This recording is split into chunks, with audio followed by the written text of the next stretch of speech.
Ok, bien. Am,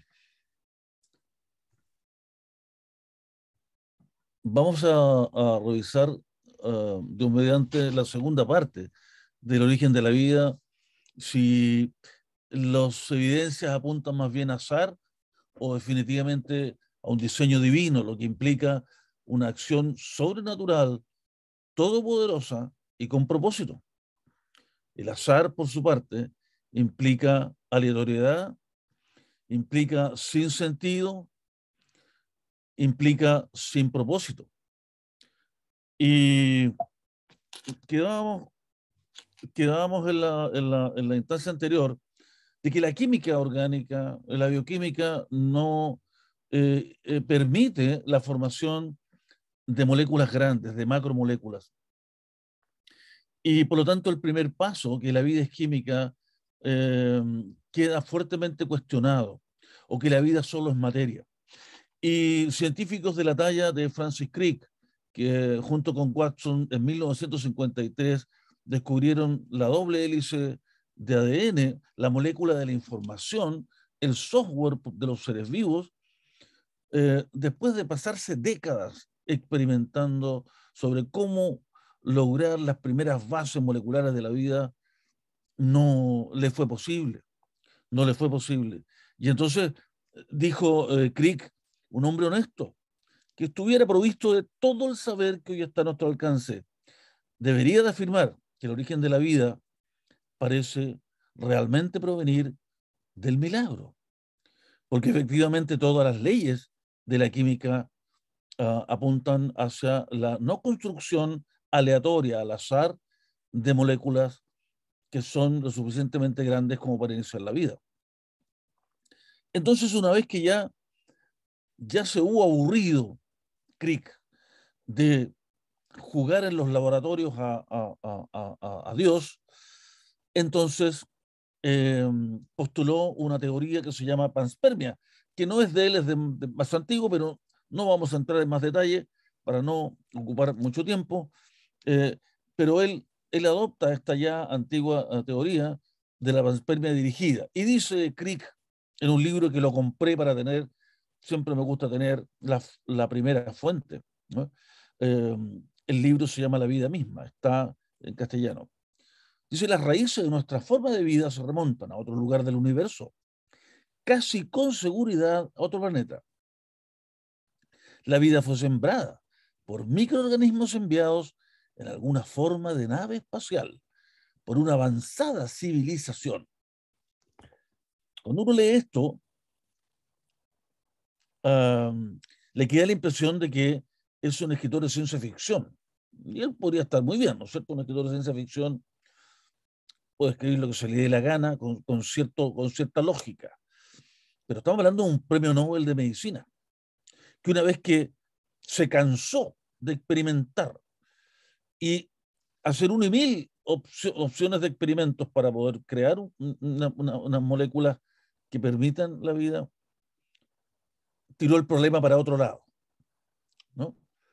Eh, hacia el universo, de alguna parte del universo, naves espaciales, microorganismos. Es decir, eh, eso habla de el caos, ¿no? Que existe en científicos de talla mundial, porque efectivamente no miran la vida en sus orígenes con acción sobrenatural, como lo señala la Biblia. Se habla mucho, se especula mucho sobre la panspermia, que en meteoritos habrían venido semillas, esporas o materia orgánica compleja que habría posibilitado la vida en la Tierra, pero, pero nuevamente vamos a la ciencia seria, vamos a los datos eh, más elocuentes al respecto. Y el único experimento serio que se ha hecho respecto a la panspermia es uno realizado por científicos franceses con científicos rusos. Científicos del Centro de Biofísica Molecular en Orleans hicieron una simulación porque los rusos iban a poner una nave en órbita, una nave espacial en órbita, Y entonces los franceses le dijeron, señores rusos, ¿qué les parece si nosotros ponemos unas bacterias en lo que cubre a la cápsula, pero nosotros le ponemos un escudo protector a la cápsula para poner las bacterias debajo, porque cuando entre la nave de nuevo a la Tierra, se produce una fricción tan enorme que las temperaturas superan con lejos los 1300, 1400 grados Celsius. Entonces, los rusos dijeron, de acuerdo, interesante experimento, de acuerdo, vamos a buscar las bacterias más resistentes que existen en la Tierra, y son, ¿no es cierto?, las cianobacterias, resistentes a condiciones extremas, algunas sobre los 90 grados Celsius. Y entonces se fue la nave rusa, orbitó la Tierra, y cuando ya estaba regresando, pudieron poner a prueba su experimento. La idea era, ¿no es cierto?, determinar si estas cianobacterias podrían sobrevivir. Cuando miramos muchas veces en la noche algunas estrellas fugaces que le llaman las personas, ¿no es cierto? Bueno, ahí estamos viendo pequeños meteoritos que se incendian producto de la fricción al entrar a la atmósfera, con la presencia de oxígeno que hay allí. Entonces, la idea era si estas cianobacterias podrían resistir el reingreso a la atmósfera, donde se alcanza hasta los 1700 grados Celsius. Recordemos que el agua hierve a 100. Aquí la temperatura puede llegar hasta 17 veces por encima del punto de ebullición del agua. El artículo que publicaron después de esta, ¿no es cierto?, de este experimento entre rusos y franceses, dijeron lo siguiente: los resultados son más problemáticos. Hablan de muchos problemas anteriormente, pero luego se centran en las cianobacterias.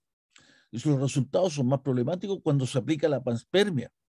Se demostró que incluso un espesor de 2 centímetros de roca, es decir, la cobertura que le pusieron a la nave espacial, 2 centímetros, no son suficientes para proteger a los organismos de ser carbonizados.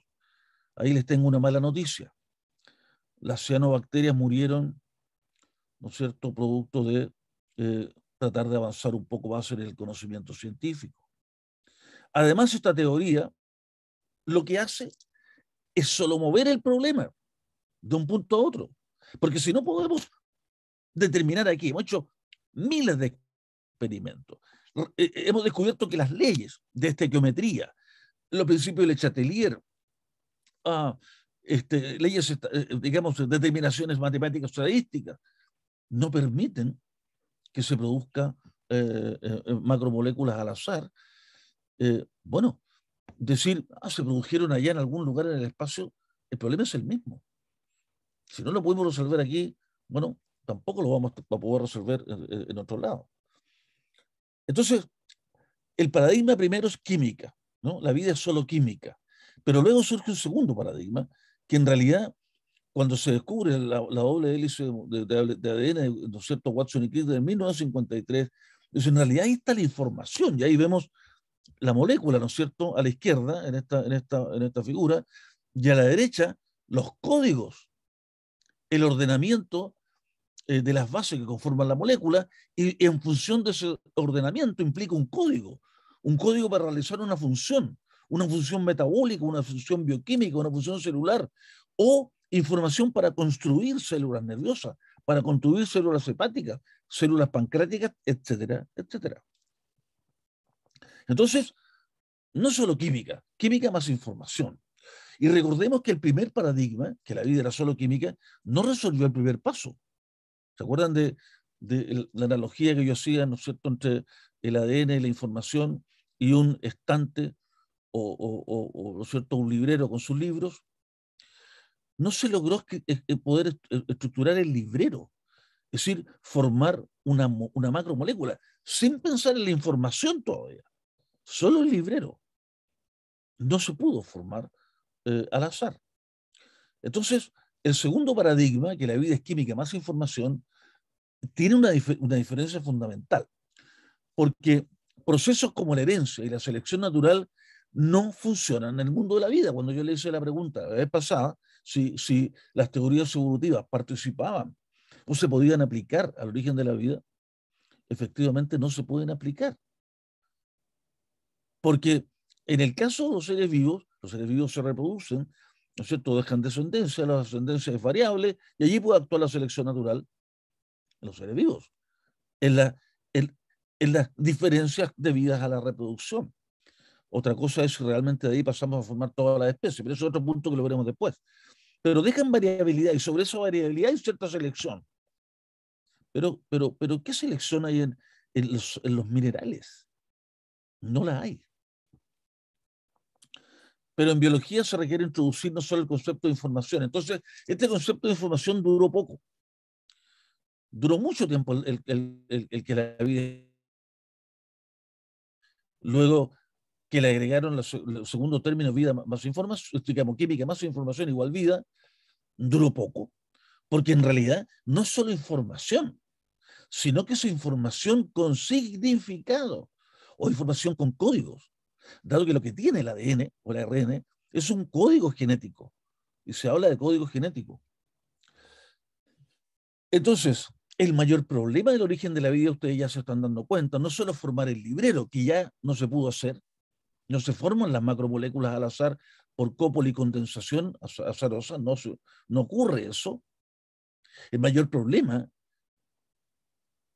de la vida es, más allá del librero, formar la información. ¿Cómo se origina la información? ¿Cómo llenamos el librero con los libros que simboliza la información? ¿De dónde sacamos una ley natural que haga códigos? ¿Dónde está el árbol de los códigos? El árbol, bueno, tampoco nos serviría porque ya sería un ser vivo. ¿Dónde, ante los seres vivos, de dónde sacamos leyes que puedan formar información? Información para hacer todos los seres vivos con todos sus sistemas, sus órganos, sus estructuras, sus funciones. Todo eso es información. Por lo tanto, el tercer paradigma era más que lógico. Química, sí, la vida usa química. Información, por cierto, pero con significado, con códigos. Ahí tenemos una representación de la molécula de ADN, la doble hélice, ¿no es cierto?, de ADN, con sus bases, que porta información. El punto es de dónde procede.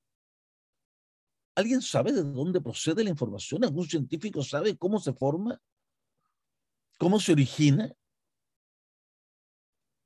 Sin embargo, lo paradójico es que la biosfera, es decir, todo lo que es vida en la Tierra es la biosfera, ya sea que esté en el mar, que esté en los continentes duros en la Tierra, que esté en los lagos, que esté en el aire, donde haya vida, todo lo que hay vida en el planeta, en la biosfera, está inundada de información codificada.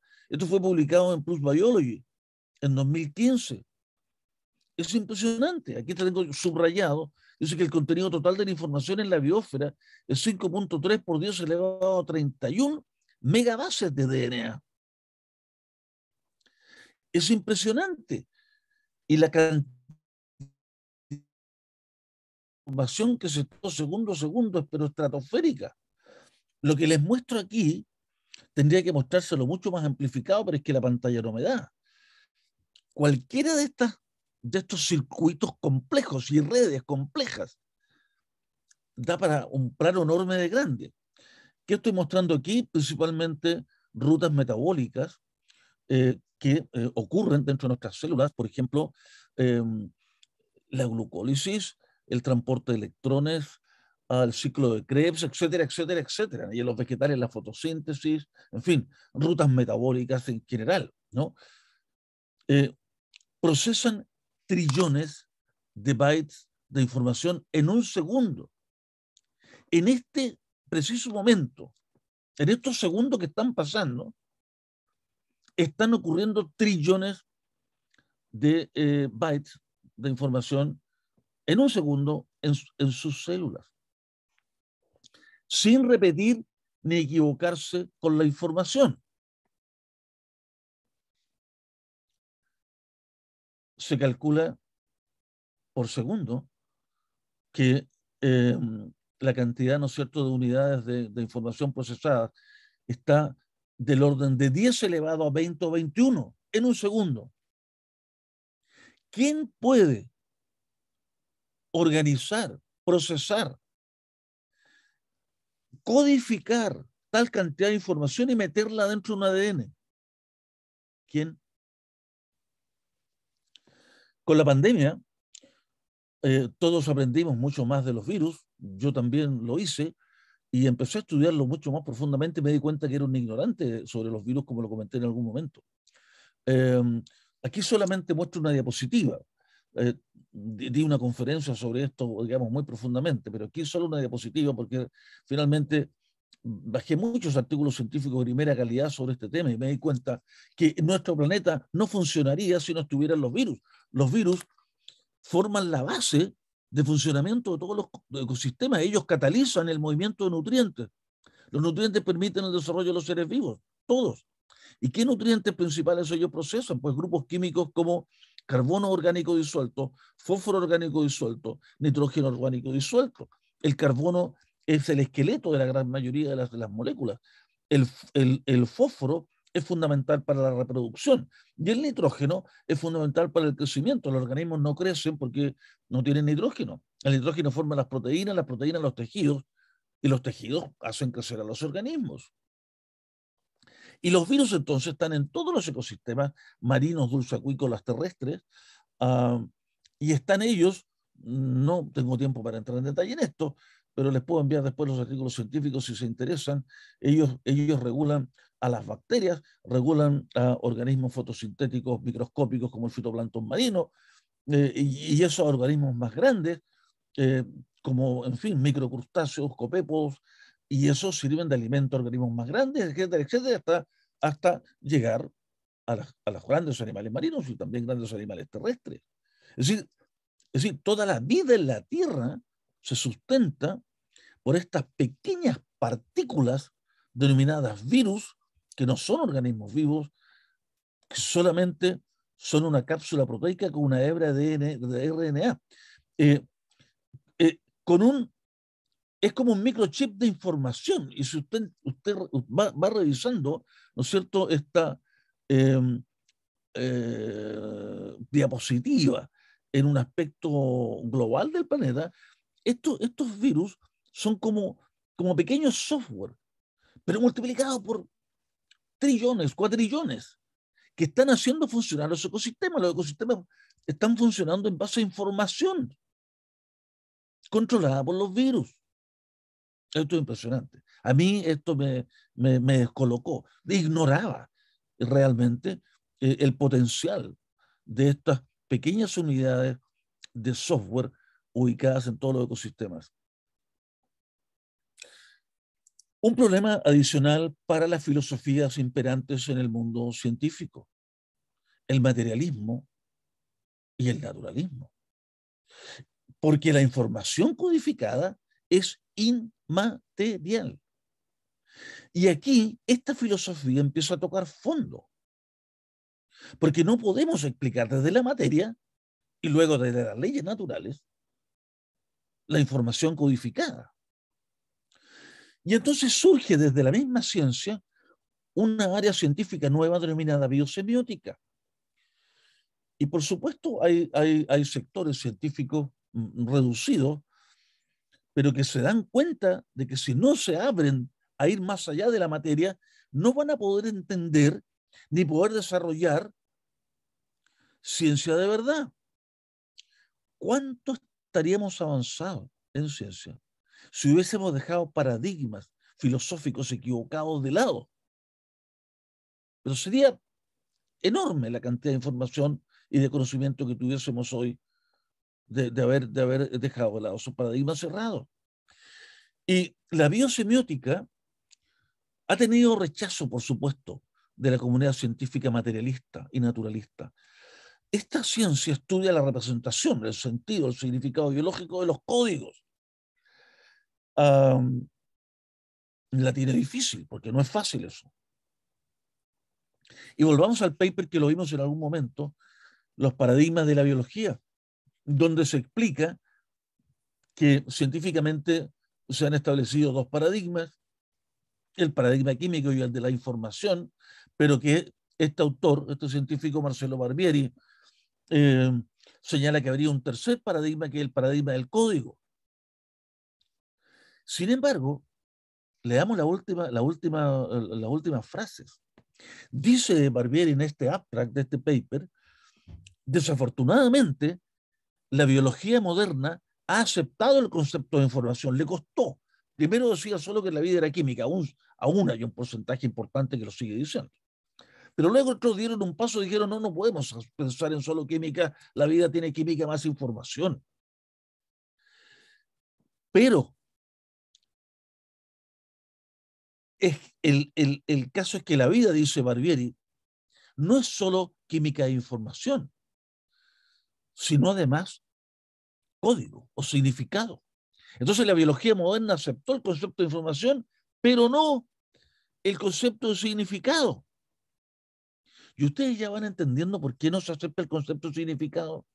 Esto es como una pregunta de examen, ¿no? ¿Por qué mayoritariamente el mundo científico, basado en los pilares del materialismo y el naturalismo, no acepta el significado? Porque el significado en el ADN implica propósito. Y el propósito implica direccionalidad, sentido. Alguien se lo dio. No es el azar, no tiene propósito. Y ahí está entonces el por qué se acepta hasta información, pero no significado. Y dice Barbieri, y esto es equivalente a decir, fíjese lo absurdo de las cosas, esto es equivalente a decir que la información genética es real, pero que el código no lo es. ¿Puede ser más absurdo que eso? Sin embargo, el paradigma del código había sido explicado sobrenaturalmente. Miles de años antes, dice el Salmo 139, mi embrión vieron tus ojos y en tu libro estaban escritas. ¿Qué es eso? Información con significado. ¿Qué estaban escritas? Todas aquellas cosas que fueron luego formadas. Mi cerebro, mi hígado, mis pulmones para respirar, mi sistema digestivo para alimentarme, mis manos para crear como el creador crea, etcétera, etcétera, mis ojos para mirar al cielo, ¿no?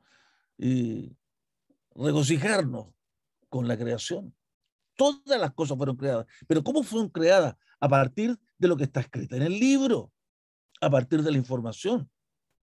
Y sin faltar ninguna de ellas, porque los códigos son precisos y exactos, excepto cuando producto de la caída se producen mutaciones, pero eso ya no es culpa del creador.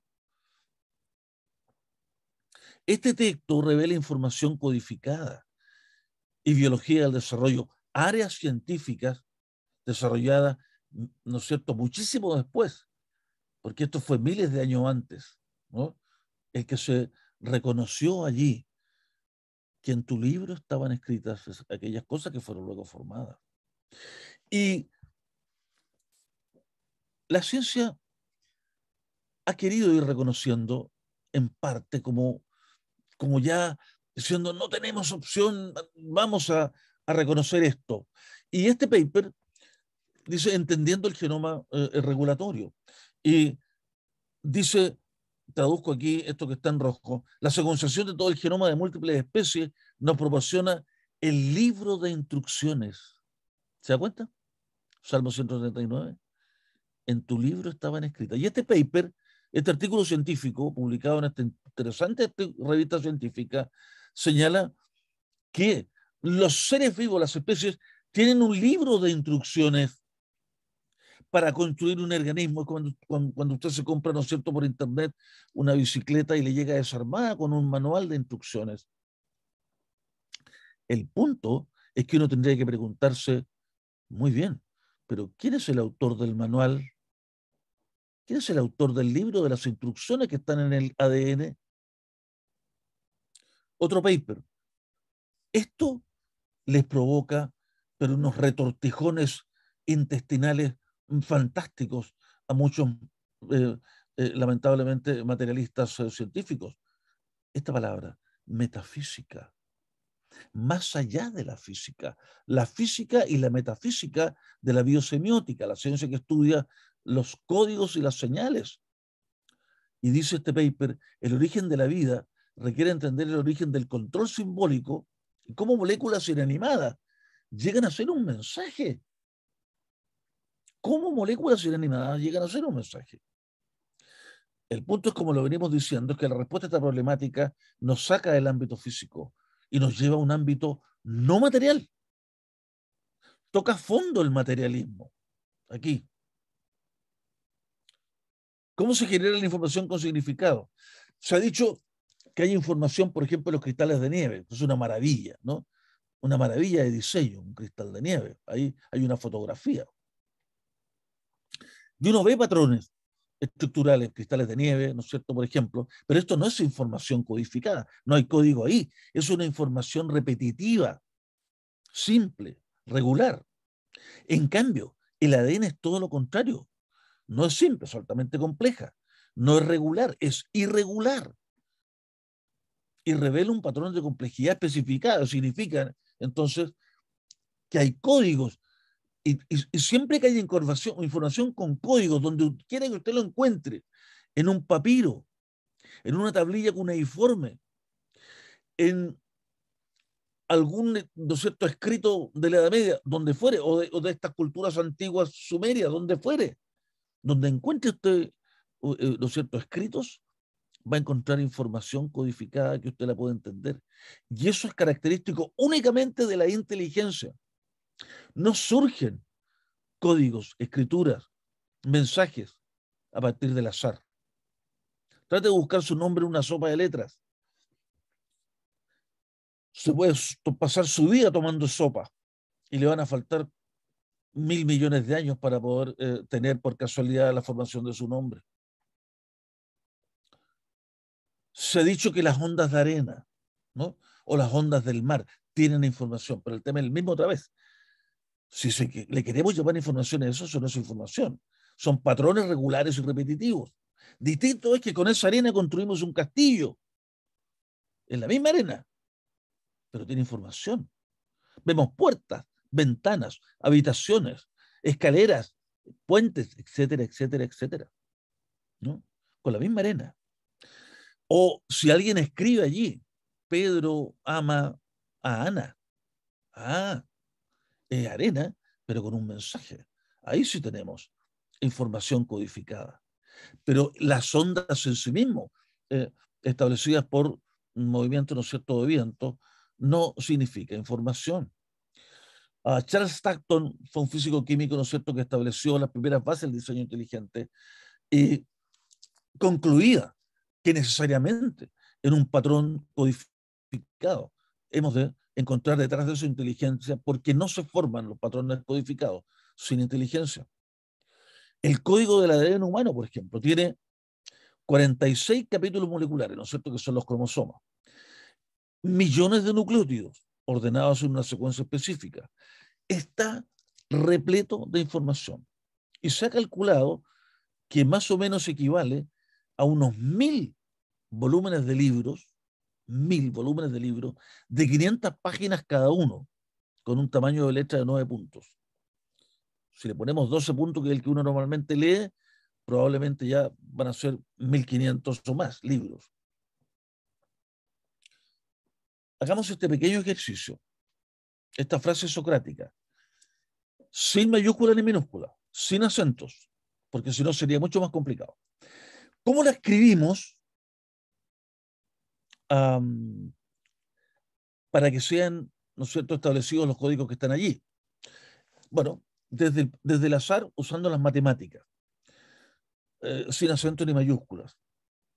Primero consideremos el total de letras del alfabeto. Nuestro alfabeto castellano tiene 27 letras.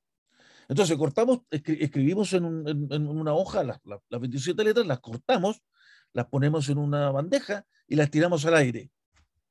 Y caen todas las letras y tendría que aparecer la frase solo sé que nada sé.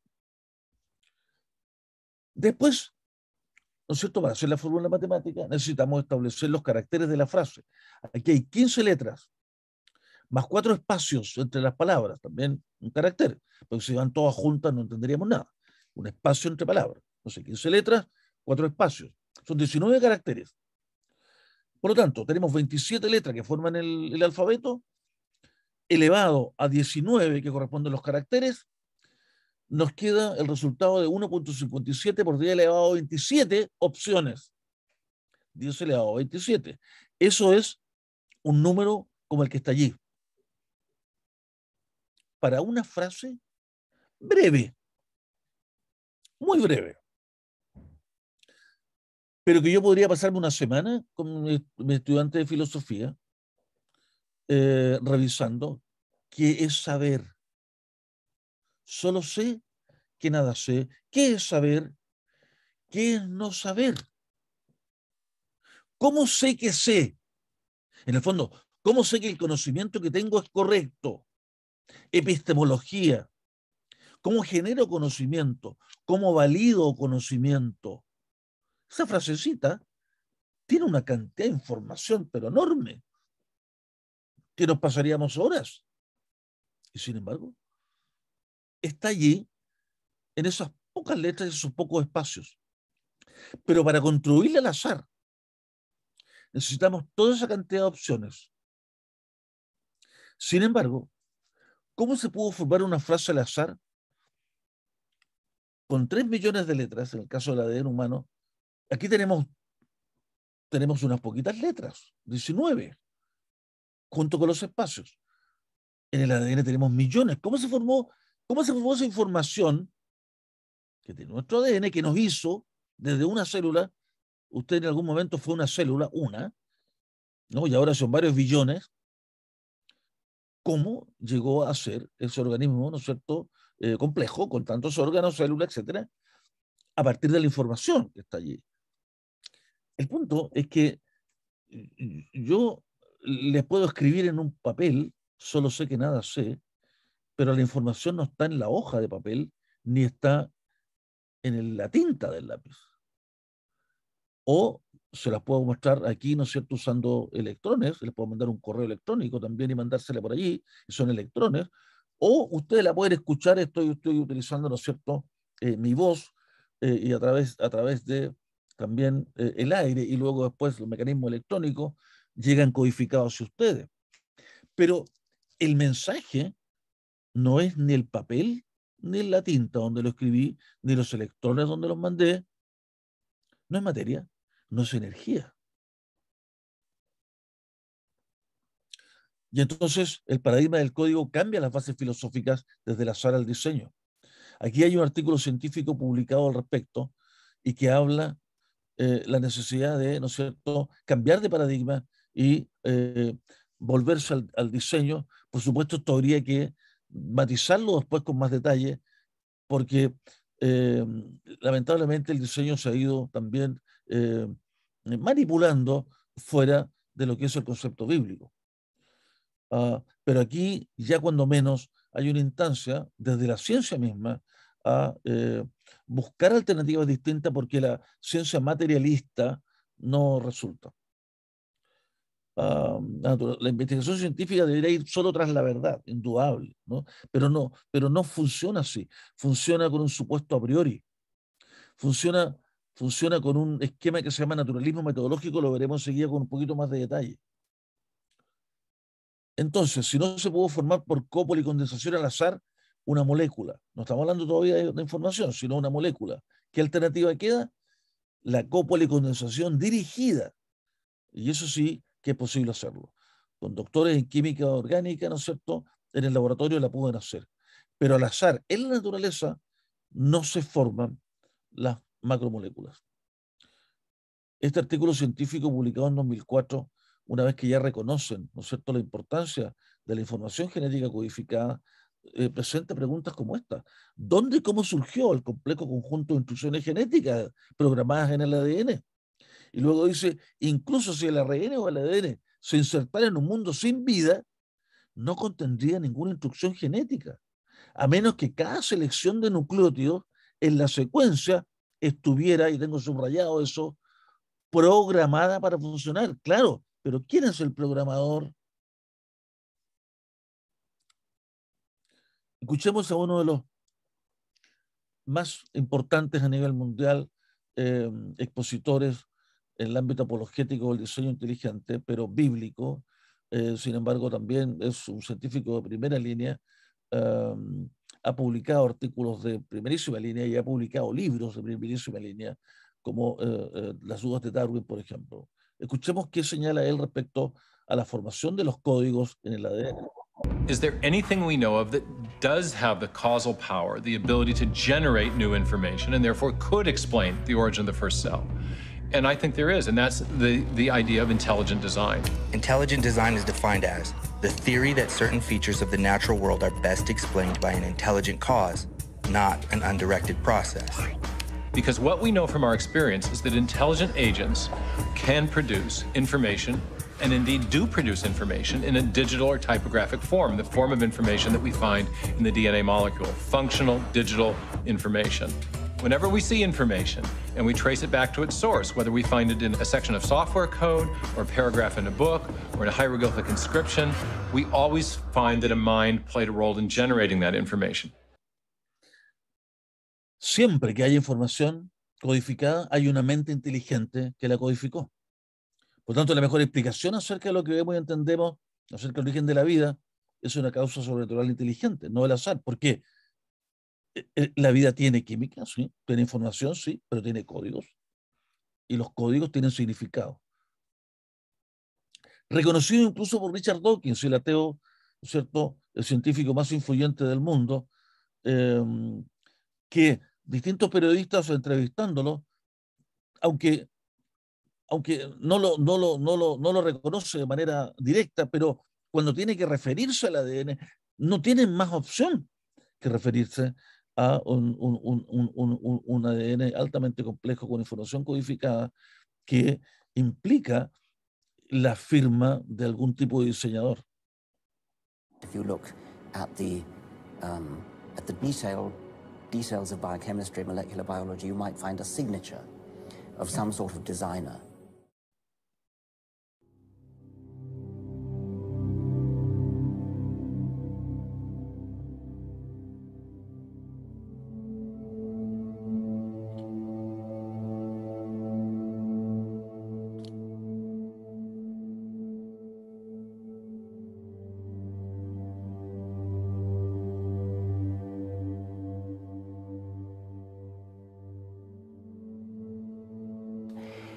In biology, I suppose it would have to be the double helix, the Watson and Crick discovery of the structure of DNA, which was far more than just the discovery, the crystallographic work, discovering the structure of a big molecule.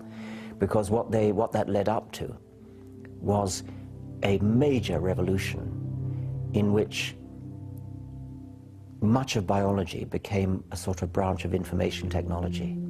The consequence of the Watson-Crick discovery, with all that it led on to, the DNA code and the sort of various genome projects that are going on now, is that genes, which from my point of view are absolutely central to biology, genes are information. They are coded information. It even looks like computer information. I mean, a chromosome is a great long computer tape. It's linear, it runs one-dimensional, digital code. It's not binary, it's quaternary, but apart from that, it's just the same as computer tape. It's read in sequence. It's copied and pasted from one part of the organism to another in just the same way as a computer programmer would copy and paste. So biology has turned into computer science. Whereas we thought that only a minority of the genome was doing something, namely that minority which actually codes for protein.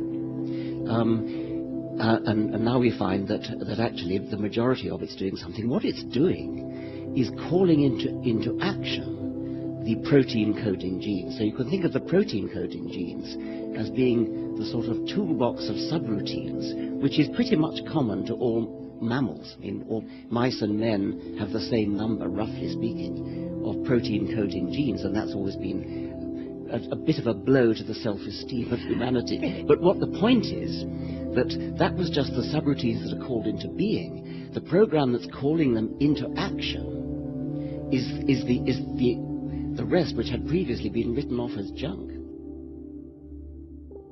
An individual organism is a throwaway survival machine for the self-replicating coded information which it contains. And the fate of that coded information is crucially bound up with the fate of the body in which it sits.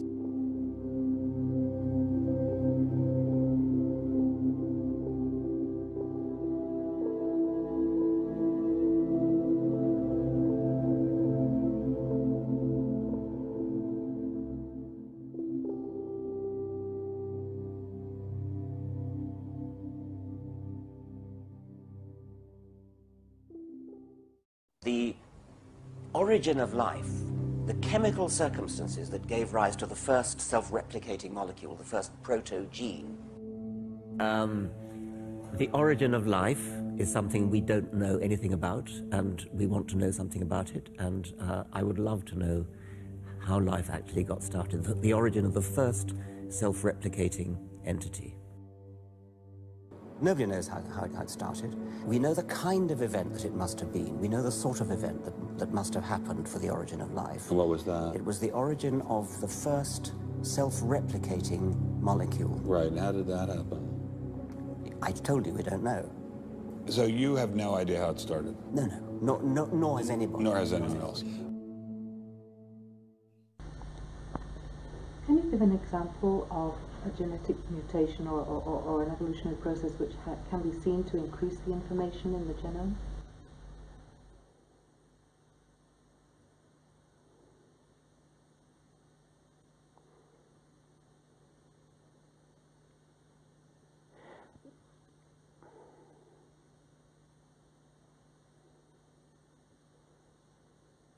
Can you just stop while I...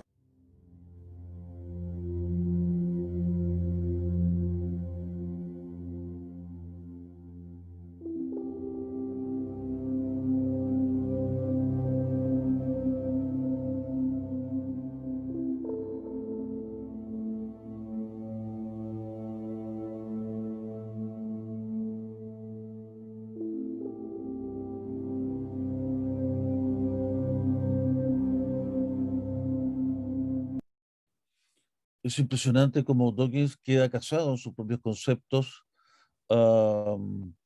y finalmente debe reconocer que la información codificada, la información digital que existe en el ADN definitivamente está mucho más allá de los límites de la materia. Y la última pregunta que le hacen indudablemente, que es una pregunta genial, ¿de qué manera se puede aumentar la información digital en un genoma? Y ahí quedó eternamente mirando al techo, porque no existen. Y los mecanismos evolutivos que se señalan como productores de no lo hacen. Porque las cosas invisibles de Él, de Dios, su eterno poder y deidad, se hacen claramente visibles desde la creación del mundo, siendo entendidas por las cosas hechas de modo que no tienen excusa. Y el señor Dawkins no tiene excusa. Tiene ante sí, producto de los descubrimientos de 1953 a la fecha, de lo complejísimo que es la información codificada digital en nuestro ADN, que no es materia, que implica, que grita que hay inteligencia detrás, y sin embargo, no lo reconoce. Una mirada muy rápida. Habría muchos científicos, pero solo voy a mencionar a unos pocos desde, ¿no es cierto?, la reforma, que ya vimos que la reforma nace junto con la ciencia moderna. Este autor, John Ray, en 1717, escribe un libro que fue una sensación en el ámbito científico, tremendamente importante, utilizado por, en fin, toda la gente que hacía investigación y ciencia en esa época. Y él reconoce la obra creadora de Dios y hace una paráfrasis de Romanos 1:20. Nada menos que en la tapa. Ahí dice, la sabiduría de Dios manifestada en los trabajos de la creación. Le da la gloria a Dios en la propia portada del libro, 1717. Carolus Linnaeus, que me parece que lo vimos en la primera ponencia, también, un poco después, 1735, escribe un libro que sintetiza la taxonomía, que es un sistema de ordenamiento, y que se usa hasta hoy. Y él le da la gloria a Dios en la tapa del libro, citando el Salmo 104. Isaac Newton, que fue presidente de la Royal Society, la sociedad científica más antigua y más importante del mundo, también reconocía la acción de un creador. Dijo Newton que todos sus grandes descubrimientos los logró desarrollar siempre pidiéndole al Señor la dirección en oración. Él reconocía al creador, el que había leído en la Biblia, siglo XVII. Y un poco más avanzado, siglo XIX, Louis Pasteur, reconocido, ¿no es cierto?, como el padre de la microbiología. Un poco de ciencia aleja de Dios, pero mucha ciencia devuelve a él. Uno quisiera quedarse aquí reflexionando, pero no podemos por razones de tiempo. ¿Se equivocó Pasteur con esta frase tan fantástica? Ahora tenemos mucho más ciencia. Debiéramos estar todos más cerca de Dios. ¿Y por qué no lo estamos? Dice Romanos 1:18, porque la ira de Dios se revela desde el cielo contra toda impiedad e injusticia de los hombres que detienen con injusticia la verdad. Y lamentablemente lo que está ocurriendo hoy en la academia, hoy, se convierten en religión filosofías como el materialismo y el naturalismo. Y se excluye toda opción sobrenatural y todo lo relacionado con el Dios de la Biblia. Y el materialismo como religión es esto que está aquí, que tan magistralmente Stephen Meyer, ¿no es cierto?, estructuró. Dice, desde la eternidad ya existían las partículas, la materia, siempre han estado allí. Y las partículas se volvieron cosas vivientes complejas. Y las cosas vivientes tomaron conciencia. Y las cosas vivientes concibieron la existencia de Dios. O sea, todo al revés, ¿no? La Biblia nos enseña que primero fue lo espiritual, Dios. Y Dios trajo la existencia de lo material. Y ellos dicen que no. La materia fue primero y la materia inventó Dios. Naturalismo metodológico, esto es lo que está en la base de la academia. Y que es simplemente una presuposición. Es decir, yo antes de investigar, digo, voy a reconocer y voy a determinar como correcto en la investigación solo si mis resultados se ajustan a las leyes naturales. Si algo está fuera, entonces ya definitivamente no lo considero porque no está de acuerdo a la materia ni a las leyes naturales. Esto se llama naturalismo metodológico. Y aquí estoy citando a la revista científica más importante del mundo, Nature. Esto fue escrito en Nature, acá está. Dice, esto que está acá arriba, incluso si todos los datos apuntan a un diseñador inteligente, tal hipótesis queda excluida de la ciencia porque no es naturalista. Aquí necesitaríamos como 3 horas para reflexionar cómo hacer ciencia. ¿Es correcto hacer ciencia señalando antes de empezar a hacer ciencia de que esto no lo voy a considerar, esto no lo voy a investigar si no se encuadra tal o cual aspecto? ¿Es ciencia eso? Científicos que detienen voluntariamente la verdad, como dice Romanos 18, sobre los cuales la ira de Dios se revela desde el cielo. Uno de los grandes genetistas del siglo XX, Richard Lewontin, dijo, tomamos partido por la ciencia, a pesar de lo absurdo de algunas de sus explicaciones. Por ejemplo, el origen de la vida, la biogénesis. Porque tenemos un compromiso con el materialismo, el cual es absoluto. Nunca permitiremos un pie divino en la puerta. Otro que detiene voluntariamente la verdad, Robert Dicke, príncipe de 1865, dijo, un universo infinitamente viejo, o sea que siempre está allí, nos libraría de la necesidad de entender el origen de la materia, porque ese es un problema. ¿Cómo se originó la materia? ¿Cómo se originó la energía? ¿Cómo se originó el tiempo? Un físico brillante, pero que usa ideas absurdas para detener la verdad. Francis Crick, que ya lo hemos revisado, dijo, los biólogos deben tener en mente constantemente que lo que ellos ven no fue diseñado, sino más bien evolucionado. Deben ponerse una mano en los ojos, en realidad.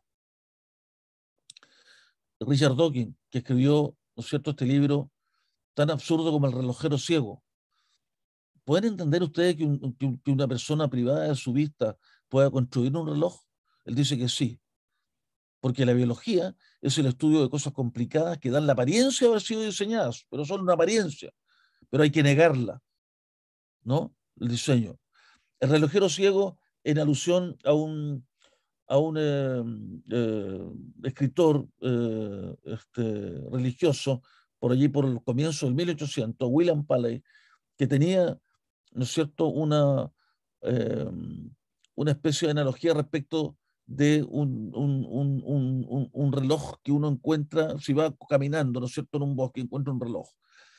¿Esto surgió a través de un diseño o de alguna manera salió naturalmente acá en el bosque? Él recordaba, por supuesto, a Romanos 1:20 con el relojero Dawkins, entonces, haciendo una parodia de eso, escribe El relojero ciego. Otro que detiene voluntariamente la verdad, este es actual. Este es uno de los más importantes biólogos evolutivos del mundo. Sus libros se usan en todas las universidades del mundo. Él dice, al unir variaciones genéticas, sin dirección o sin propósito, a los ciegos e indiferentes procesos de la selección natural, Darwin hizo que las explicaciones teológicas y espirituales acerca de los procesos de la vida se volvieran superfluas. Por lo tanto, lo que dice la Biblia respecto a la vida, que viene a partir de lo sobrenatural y que hoy la ciencia de la genómica y la biosimétrica, al llegar a los códigos, se da cuenta que efectivamente está mucho más allá de la materia y sin embargo eso no es considerado, eso es negado, se niega entonces la Biblia y la palabra de Dios.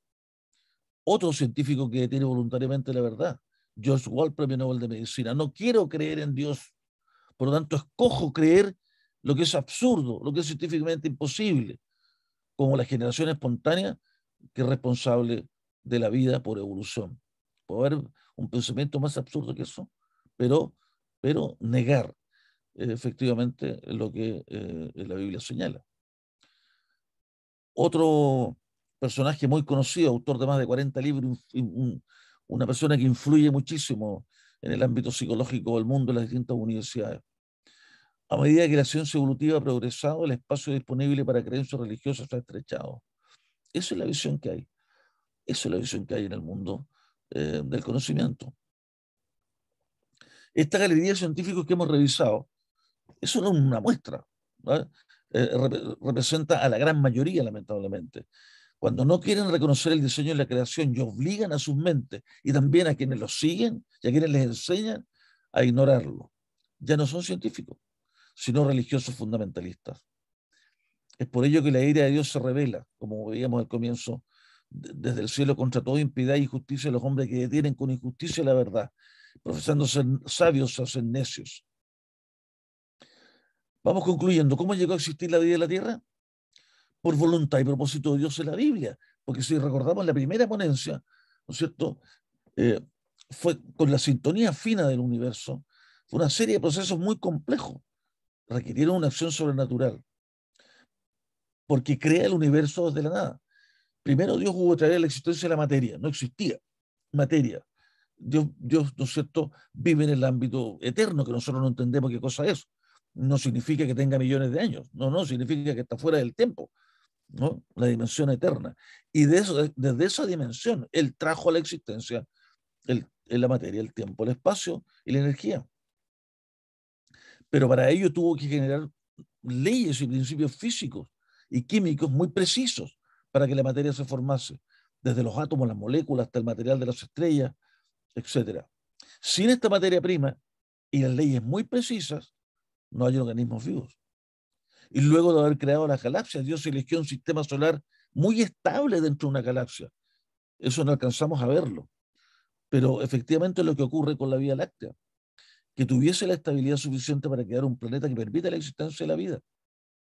Y el planeta que Dios elige, si ustedes se van dando cuenta, ¿no es cierto?, desde lo macro del universo hasta un planeta en un sistema solar pequeño, hay un orden, un propósito, una cantidad de acción sobrenatural maravillosa para que exista finalmente la vida. La Tierra es uno de los 3 planetas rocosos del sistema solar. Y en Génesis 1 se nos dice que Dios trabajó de manera especial este planeta rocoso para llevarlo a su estado desordenado a uno altamente ordenado, lleno de ecosistemas, desde la punta del Everest hasta las fosas más profundas del mar, que permitiese la existencia de otros ecosistemas y de hábitat para albergar la vida. Él crearía posteriormente los otros 2 planetas, que él crearía posteriormente. De los 3 rocosos, solo la Tierra, Dios la trabaja de manera especial para que haya vida. Los otros 2 rocosos, Marte y Venus, siguieron desordenados y vacíos hasta hoy. La biología señala que no puede haber vida si no existe hábitat. Y eso lo dice Isaías 45, que ¿no es cierto?, la Tierra no fue creada en vano. Los otros planetas fueron creados en vano para la vida, aunque no en vano para la gravitación universal que le permite a la Tierra estar muy bien equilibrada, ¿no es cierto?, en el sistema solar. Pero para la vida fueron creados en vano. Luego de ello, dio una orden para que se formasen los seres vivos. Esta orden es por medio de la poderosa palabra de Dios, que produce seres vivos de forma rápida, de los más variados y en todos los lugares del planeta. ¿Por qué no hay vida en nuestro planeta? Porque no hay hábitat. No están las condiciones de habitabilidad. Si bien existe materia en nuestro planeta creada por Dios, no está ajustado ese planeta para albergar vida. No hay hábitat y además de ello falta lo fundamental, porque son 2 factores. Primero, las condiciones físicas, químicas, ambientales, ideales para la vida. Primero. Segundo, el orden sobrenatural. La palabra de Dios sobrenatural como mandato para que surja vida, de acuerdo a la voluntad del Creador. Si no hay eso, no hay vida. Si uno va a la cima del Everest, como dijimos en algún momento, existen organismos vivos. Si se sumerge en las grandes profundidades como la fosa de Atacama, también hay vida. La Tierra respira vida en todos los sitios donde uno ande, porque tiene el mandato de Dios sobre ella, que se reproduzcan los seres vivos y la colonicen una vez que fueron creados. Y el surgimiento de la vida no fue en millones de años. No lo necesita el Creador. Los millones de años son necesarios para explicar el gradualismo evolutivo, que hoy día está altamente cuestionado por otras teorías evolutivas, que no apuntan a esa cantidad de millones de años. El surgimiento de la vida fue instantáneo y de modo sobrenatural.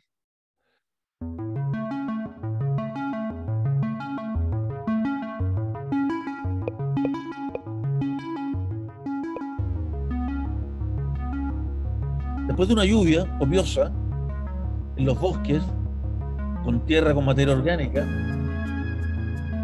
crecen rápidamente los hongos. En pocos días. Aquí está un poco aumentada la velocidad, pero no se requieren meses o años, pocos días. Al mandato de Dios, los vegetales crecieron muy probablemente de la misma forma que estamos viendo este video, para luego alimentar a los animales que también los creó de manera rápida.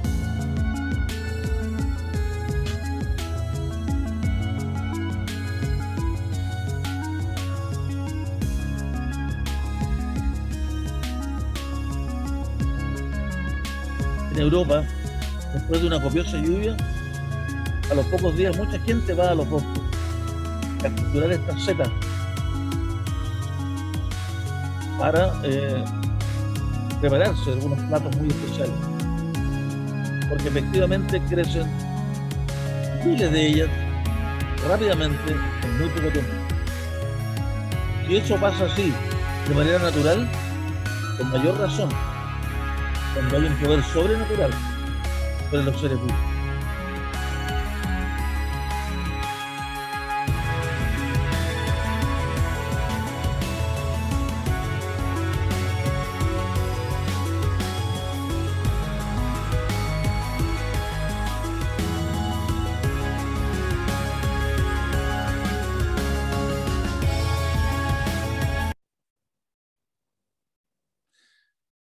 Grande es el Señor y digno de suprema alabanza. Su grandeza es inescrutable. Eso dice el Salmo 145.3.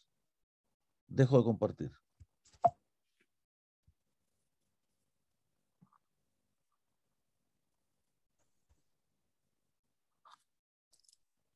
Qué maravilla. Hermoso, ¿no? Ver cómo crecen tan Qué rápido. maravilla. ¿Por qué no puede ser? Para un Wow. Dios todopoderoso. Hacerlo lo mismo con todos los vegetales. Qué hermoso. Eso es una muestra real. Pocos días. Cuando yo hice el magíster en la Universidad Católica, nos llevaron después de una lluvia copiosa y efectivamente los bosques estaban llenos de setas y tuvimos que clasificar, identificarlas, en fin, pero rapidísimo, rapidísimo.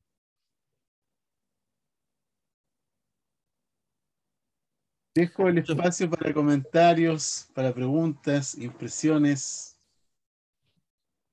Oli, yo tengo como una pregunta. Eh, Cuando hablaba de que en este paper que se acepta el concepto de información, pero no el de significado, o sea, como que, no sé si es lo mismo que lo que estoy diciendo acá, pero como que saqué la conclusión de que la información en realidad no sirve si no hay algo que comunicar, si no hay un mensaje. Si no hay un mensaje. Exactamente. Exactamente. Lo que hasta ahora no se logra entender y no existe científico alguno sobre la Tierra que logre entenderlo, es como, y uno de los artículos que yo mostré aquí, lo mostraba, es cómo sustancias inanimadas crean un mensaje. Y un mensaje codificado con millones de caracteres. Yo solo les mostré aquí una frase socrática, ¿no es cierto? Breve, solo sé que nada sé. Y la probabilidad de que surja al azar esa frase, tirando los 27 letras, ¿no es cierto?, arriba y esperar cómo van cayendo y uno mira y se formó, no, vamos de nuevo. Sí, sí. O sea, era 1 elevado a 27 ceros a la derecha para una frase de 19 caracteres. Y la cantidad de millones de caracteres que tiene el ADN humano al azar, cuando ahí no hay nada azar. Ahí Dawkins, había mucha información de la que entregó Dawkins, de que hablaba de que los científicos en un tiempo dijeron que gran parte del ADN humano era basura, el junk DNA, un 80% o más de basura, porque no tiene función. Entonces dijeron, estos productos son resabios, ¿no es cierto?, que quedaron de la evolución humana, y solamente una parte terminó sirviendo. Falso, era desconocimiento.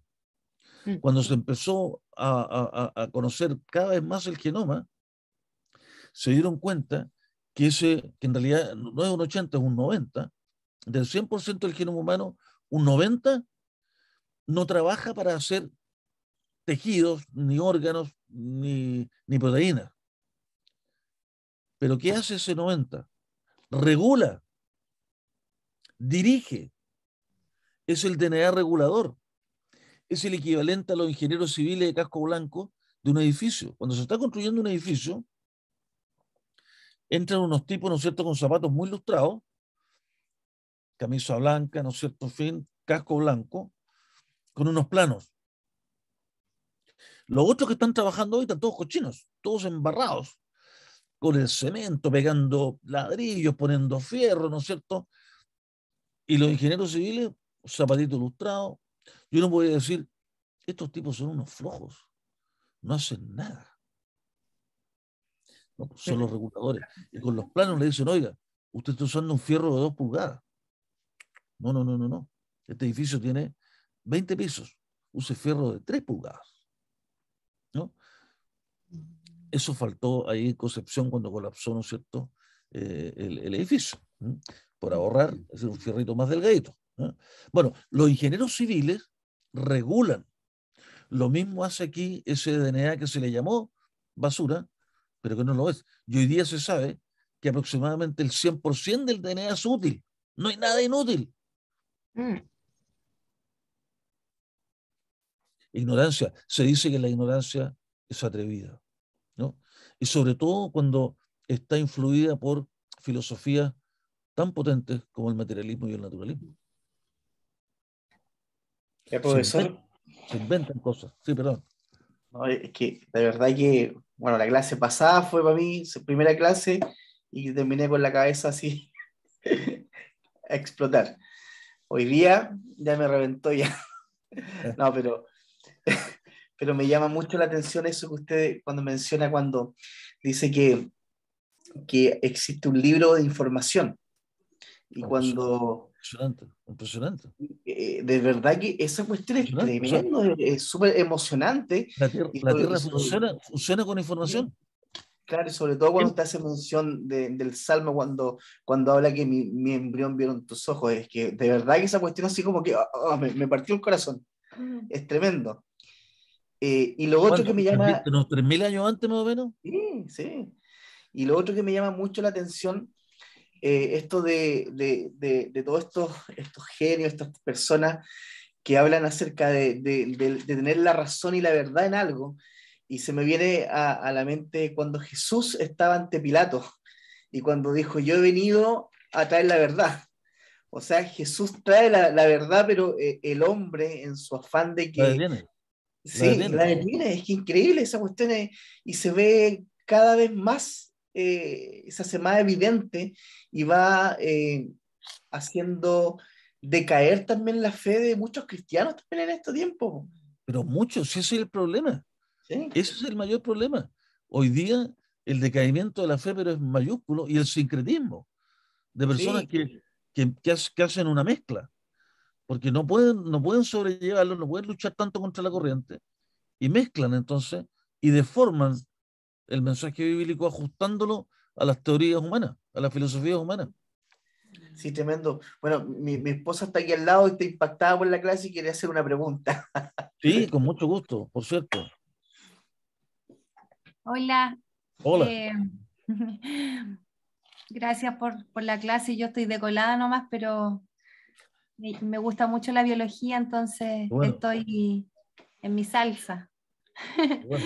Y me llamó la atención algo que lo dijo muy rápido, pero no sé si en las siguientes clases va a ser expuesto con mayor tiempo, en el sentido de que todo el origen de la vida, la creación, hasta ese momento, antes de la caída, era todo perfecto en el Edén, Así es. como lo describe con todo el origen proveniente de Dios y todo eso. Pero eh, después de la caída vinieron las mutaciones, bueno, se generaron las enfermedades y todo lo que hasta hoy en día tenemos, el caos, claro, los virus y todo eso.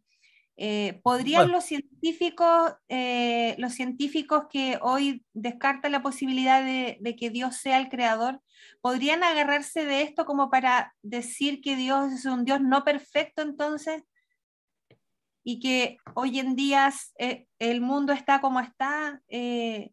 No sé si ha leído algún artículo sí, sobre eso. sí, claro, claro. Claro, los mismos enfermedades, ¿no? Los virus y las bacterias, pero respecto a los virus, eh, los virus hoy día se sabe que son unas pocas decenas de virus los que le generan daño al ser humano, pero existe una cantidad enorme de millones de virus que son tremendamente importantes para el funcionamiento del ecosistema. No habría seres vivos, no habría invertebrados, no habría vertebrados si no hubiese virus. Entonces, claro, efectivamente, hay una parte que se echó a perder, pero eso se echó a perder porque el ser humano fue el que digamos, se fue contra Dios, se rebeló contra Dios. Entonces, tal como dice usted, es decir, eh, después de la caída, ¿no es cierto?, viene la muerte y la degradación de todo. La tierra es maldita, eh, y por supuesto parte de eso lo vemos, pero así todo vemos en el fondo una creación que caída y todo muestra la gloria de Dios igual.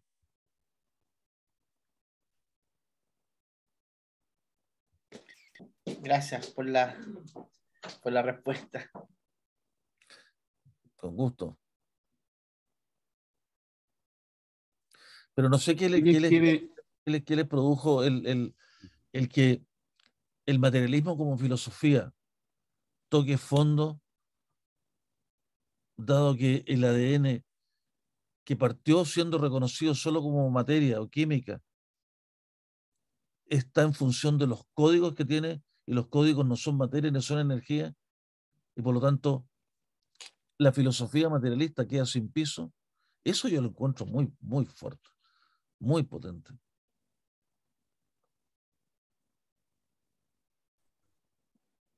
Es que es increíble eso, porque al final ellos prefieren mantenerse En su en su postura. postura, Claro. aunque estén equivocados, para no reconocer que algo superior, como se define como una inteligencia, que es lo que es como el origen de toda la creación. Entonces, y esa rebeldía de estos grandes hombres al creerse que tienen la razón, o simplemente no ceder a lo que no pueden ya darle una respuesta más clara para ellos, porque al final mueren con su mente cerrada. Así es. Pienso que Como dice Romano, ¿no es cierto? Una palabra que hoy día no se usa, pero que es muy clarificadora: con su corazón entenebrecido. Eso, es justamente esa es la palabra. No lo ven, no lo ven. O sea, Claro, es como una... Yo me acuerdo cuando chico leía una revista que ahora encuentro que no tenía ningún sentido, pero que no sé si mi papá o alguien las compraba, que era el Doctor Mortis. No sé si lo leyeron alguna vez. Entonces eran historias así, en fin, un poco recombolescas, digamos. Y era un tipo que salía, digamos, por las noches, que tenía cierto espíritu así, digamos, y en tinieblas, y casi no se veía nada, sino denso, ¿no? Lleno de tinieblas. Bueno, así se manejan lamentablemente ese tipo de personas, ¿no? Que siendo tan inteligentes, muchas veces premios Nobel, pero no pueden ver la gloria de Dios en su creación. No tienen su entendimiento entenebrecido. No lo pueden ver. Qué tremendo. Gervasio. Sí. Bueno, aparte de nuevamente darle las gracias a Ricardo por este baño de sabiduría y del entendimiento frente a cosas que para nosotros pasaban desapercibidas. También me nacen algunas preguntas de niño, ¿ya? Como que me vuelvo atrás y hay una cosa que dijo usted que me pareció curioso. Por ejemplo, ¿qué pasa cuando alguien prueba, ya, un científico prueba sobre descubrimientos de millones de años? Eso es una cosa, ¿ya? Y lo otro, no veo, o sea, estoy hablando como lo que me pasaba antes, ¿ya? Hoy no me pasa porque hoy creo en Dios y tengo fe que es así, pero la mayoría de las veces siempre me preguntaba qué pasaba con estos descubrimientos de millones de años donde se hace alusión a los dinosaurios y todas esas especies gigantescas que habitaron la Tierra y que no tenemos más reseñas que unos par de esqueletos y nunca he estado en una clase, digamos, en la iglesia donde se haya informado de esto. Creo que sí hay explicaciones, pero me nace esa curiosidad sobre los descubrimientos de millones de años y sobre este tipo de seres vivos que alguna vez habitaron, porque a veces nos hacen las preguntas y uno queda ahí sin respuesta. Sí, eso daría como para una ponencia completa, porque en realidad, a ver, hay que partir primero diciendo que los métodos de datación radiométrica, que es la que usted alude, ¿no es cierto? La datación radiométrica tiene una cantidad de supuestos enormes. Supuestos que nosotros no podemos comprobar ahora, porque tendríamos que tomar una máquina del tiempo e irnos para atrás. Los millones de años son supuestos enormes, unos sobre otros, sobre otros, sobre otros. de cómo eran las condiciones del comienzo y cómo los átomos van decayendo químicamente hasta su vida media. Eso es largo de explicar y habría que mostrar una serie de diapositivas al respecto. Pero en Estados Unidos se han hecho experiencias muy interesantes. Por ejemplo, cuando se produjo la explosión del Monte Santa Elena, un volcán enorme, ¿no es cierto?, que generó una destrucción mayúscula, se tomaron materiales de eso y se enviaron a distintos laboratorios del mundo que hacían la datación radiométrica. Sin que ellos supieran, por supuesto que había otros laboratorios trabajando, cada uno hacía la datación de acuerdo a lo que él pensaba. Uno hablaba de cientos de miles de años, otro hablaba de decenas de millones de años, otro de unidades de millones de años. Son unas diferencias fantásticas. ¿De qué nos habla eso? De lo poco riguroso que son los métodos de datación radiométrica y el que es más o menos algo más seguro es el de carbono 14, pero que no permite ir a millones de años porque la vida media del carbono 14 estamos hablando solamente de miles de años. El otro, y hay muchas cosas que efectivamente apuntan en contra de la teoría de los millones de años. Por ejemplo, la doctora Schweitzer, norteamericana, tiene muchas publicaciones, algunas en Science, en la revista número 1 del mundo, trabajando huesos de Tiranosaurio Rex, encontró que en su médula había tejido blando. El hueso está compuesto por tejido duro, que es el carbonato de calcio, ¿no es cierto?, que externo, pero internamente, si usted ha comido osobuco alguna vez, ¿no es cierto?, hay una cosita blandita ahí que con una papita cocida que es espectacular. Ese tejido blando es imposible que dure más allá de ciertos miles de años. ¿Por qué? Por dos razones principalmente. Primero, porque el oxígeno oxida, por eso se vende alimento, ¿no es cierto?, sellado al vacío en los supermercados. El oxígeno oxida. Y lo segundo, las bacterias, los hongos y los virus, todo lo que es materia blanda, la destruyen en muy poco tiempo. Tiene que haber condiciones muy ideales para que dure algunos cientos o miles de años, pero nunca millones.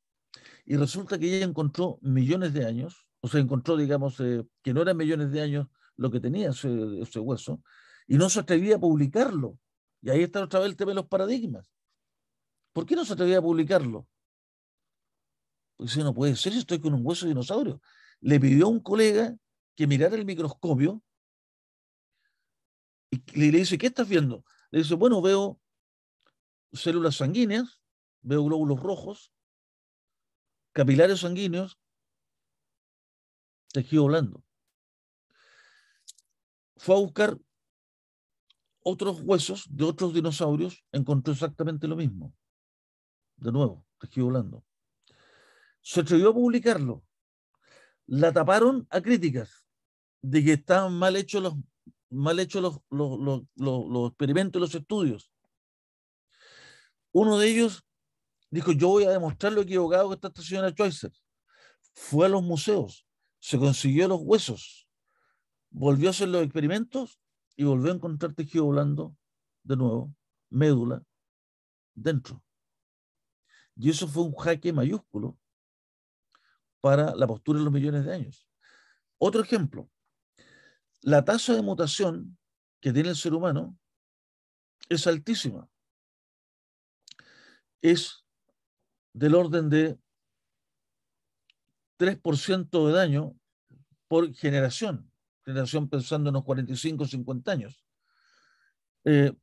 Si lo que han hecho los genetistas, y hay publicaciones, muchas publicaciones al respecto, lo que han hecho los genetistas es, dado que se conoce la tasa matemática de mutación, extrapolar los datos hacia atrás, matemáticamente, dado que conocemos la tasa.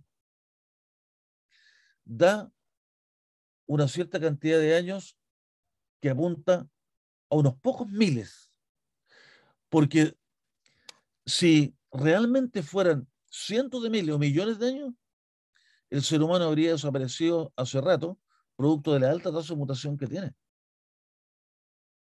Entonces, yo le podría dar muchos ejemplos. Los diamantes. Los diamantes se forman, ¿no es cierto?, producto de las altas presiones, en fin, en los centros de la Tierra, y después los volcanes hacen erupción hacia afuera, y por lo tanto son de millones de años. Se publicó hace pocos años atrás que diamantes que habían sido estudiados, repetidos muchas veces los experimentos, contenían carbono 14. Y el carbono 14 tiene una vida media de miles de años, no de millones. ¿Cómo tiene carbono 14 un diamante? Bueno, yo le podría dar una cantidad de ejemplos muy alta de cómo este tema de la datación radiométrica ha llegado a conclusiones cerradas, retroalimentadas por la teoría evolutiva. La teoría evolutiva clásica requería que se tuviesen cientos de millones de años para que una especie pudiera formar, o un grupo de especies pudiera formar otras muy distintas a las anteriores, por pequeños cambios graduales acumulados en el tiempo. Hoy día se sabe que no funciona así, y han surgido muchas teorías evolutivas, dentro de las cuales, ¿no es cierto?, la última es la teoría de Bodeo, que habla de la transferencia horizontal de genes, no vertical. Y que por lo tanto el tema de los millones de años queda trunco. Entonces, es muy interesante. Un árbol, por ejemplo, supongamos un árbol que encuentran enterrado en fin, en un sedimento, en roca sedimentaria, porque todos los fósiles están en roca sedimentaria. Curiosamente, un mismo árbol, un mismo tronco, tiene varias eras geológicas de varios millones de años. Es como si hubiese vivido un árbol 70, 80, 100 millones de años, porque está atravesando muchas capas geológicas. Eso se llaman los fósiles poliestratos. O sea, un árbol, o sea, lo que más vive un árbol, ¿no es cierto? Nosotros tenemos en nuestro país algunos de ellos dentro de los pocos que más viven en el mundo, como son los alerces. Y que hay algunos alerces que tienen 2.000, 2.500 años, todavía están vivos. Pero no más allá de 3.000 años. Pero millones, y que estén atravesando muchos estratos, es porque estamos haciendo mal los análisis. Ahora, yo he tenido la suerte de estar en seminarios con conferencias con el doctor Andrew Snell, uno de los más importantes geólogos norteamericanos, geólogo de categoría mundial, y él tiene, digamos, más de una presentación, una ponencia sobre este problema, y lo analiza desde el punto de vista geológico, de todos los errores que se han cometido. Yo he tenido la suerte de escucharlo ya un par de veces, y la verdad es que muchas de las cosas que uno daba por ciertas no lo son. No lo son. Entonces, la única manera de poder saber qué ocurría en el pasado es tomar una nave espacial e ir hacia el pasado. No hay otra posibilidad. ¿Cómo saber que la cantidad de CO2 era la misma? Que la cantidad de oxígeno era la misma? Que la cantidad de humedad era la misma? No tenemos cómo saber. Entonces, hay mucha especulación, hermano, sobre el tema de los millones de años. Mucha especulación. De los pocos ejemplos que le di, ya digamos, hay elementos que a uno le permiten, de alguna forma, replantearse el asunto y estudiarlo más a fondo. Gracias. Con mucho gusto.